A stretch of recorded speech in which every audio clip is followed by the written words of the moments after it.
এই আবরারকে বাঁচাতে আবরারের মা কান্না করে পর্যন্ত ভিডিও করছে। আবরারের মা বলছে আপনাদের জাকাতের টাকাটা পর্যন্ত আবরারকে দেন, আপনাদের ফেতরার টাকাটা আবরারকে দেন আবরারের চিকিৎসা চালাইতে। কিন্তু আপনারা সেই ভিডিওটা বাংলাদেশের মানুষের কাছে আপনারা পৌঁছাইতে পারেন নাই। আপনারা বাংলাদেশের মানুষের কাছে সেই ভিডিওটা পৌঁছাইতে পারেন নাই। আপনারা পৌঁছাবে কেমনে? আপনারা ভিডিওটা আসলে পরে আপনারা একটা কমেন্টস করেন না, ভিডিওটা শেয়ার করেন না, বাংলাদেশের মানুষের কাছে পৌঁছাবে কীভাবে বলেন? আপনারা কমেন্টস করবেন কোথায়? ভালো একটা সুন্দর একটা মাইয়া দেখবেন সেখানে আপনারা কমেন্টস করবেন, বা একটা খারাপ জিনিস দেখবেন সেখানে আপনারা কমেন্টস করবেন। কিন্তু এই ছোট্ট বাচ্চাটাই, মাসুম বাচ্চাটারে বাঁচাইতে একটা কমেন্টস, একটা শেয়ার, সেটা আপনারা করতেছেন না।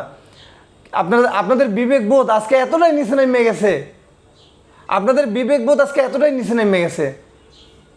আমি সবাইকে বলতেছি না, সবাইকে যদি বলি তাহলে 8,50,000 টাকা আজকে এখানে আসে না। 8,50,000 টাকা এখানে আসে না।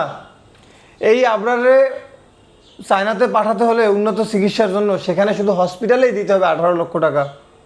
তারপরে তো আসা যাওয়ার খরচ, থাকা খাওয়ার খরচ তো একটা বিষয় আছেই। আবরারের বাবার 1 টাকা দেওয়ার মতো সামর্থ্য নাই। ওর বাবা মাত্র একজন চায়ের